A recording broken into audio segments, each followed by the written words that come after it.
Some people, all they know is money. The God they know is money. They don't know any God outside money. You see that? That's why some people will say that the devil does not fear a man that prays like he fears a man that has money. The devil likes prayer, he fears prayer, but he's not afraid of you if you don't have money. Because the God they know is money. Bible says whose God is their stomach.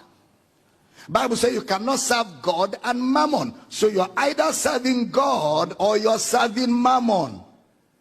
Some people, their God is money. They don't see God beyond money. Filthy lucre.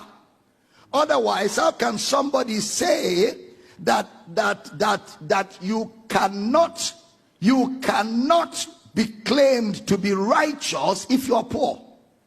That there is no poor man that is holy. That there is no poor man that is holy. So holiness is synonymous with money. It is written here, if you obey and serve God, you will prosper. You will prosper. You will prosper. So poverty is a sign of ungodliness. To be poor means there is sin in your life. Unfortunately, people think it is those that are rich that have sin in their life. Never trust the holiness of a poor man. In fact, somebody sent me a video where a preacher in this country said that if Jesus was rich, he wouldn't have died. That Jesus died because he was poor. For 30 pieces of silver, Judas sold Jesus. So, money problem led Christ to the cross. That is an insult to the work of redemption. That is a total assault on the gospel. And those useless Supreme Council of hypocrites will not call such a person out because they are members of that cabal where money is their God. When people like us preach Christ, they attack us because they are far from Christ, whose God is their stomach. How can somebody say that Jesus died because he didn't have money? That they used 30 pieces of silver to kill him? That if he was rich, it wouldn't have succeeded. He is even worse than Peter, who said, Jesus, you will not die.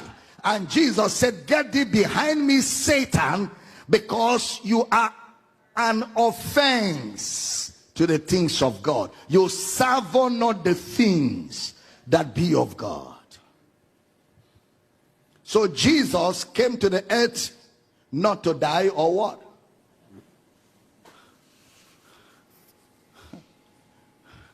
And that is a message in an entire convention. Global convention. That if Jesus had money, that when Joseph of Arimathea showed up, who was a billionaire, he told Herod, I know that guy is my guy. Herod said, oh, we didn't know you know him. We wouldn't have killed him. Anyway, we are sorry for killing him. You can have his body. That it took a millionaire to just collect the body and bury it. These people, I don't know whether they even read Bible, or they just read village parables or village tales by moonlight.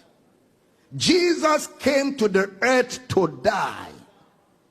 Ought not Christ, oh fools, oh zumi, oh fools, slow of heart to believe all that the prophets have spoken. Ought not Christ to have suffered these things and to enter into his glory?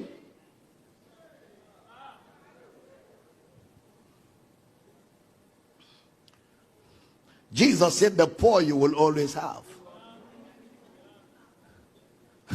The poor you will always have. I'm sure they have not read in the book of Revelation where Jesus spoke to them through the angel and said, because you thought you are rich, Because you thought you've acquired things. He said, but you don't know that you are naked, you are wretched, you are poor, you are blind. He said, because you thought you have acquired material things, you've acquired all kinds of cars, all kinds of money. You have lied to God's people, emptied their pocket, collected all their monies, and used it to build a luxurious life for yourself at the expense of their own living. You do not know that you are wretched. You are poor, you are blind. Revelation 3:17. Because thou sayest, I am rich and increase with goods, and have need of nothing. And thou knowest not that thou art wretched and miserable and poor and blind and naked. Look at the next verse. I counsel thee to buy of me gold tried in the fire, that thou mayest be rich. Sitting to hear me teach this morning is the greatest wealth you can ever have. That thou mayest be rich, and white raiment, that thou mayest be clothed, and that the shame of thy nakedness do not appear, and anoint thine eyes with oil salve, that thou mayest see.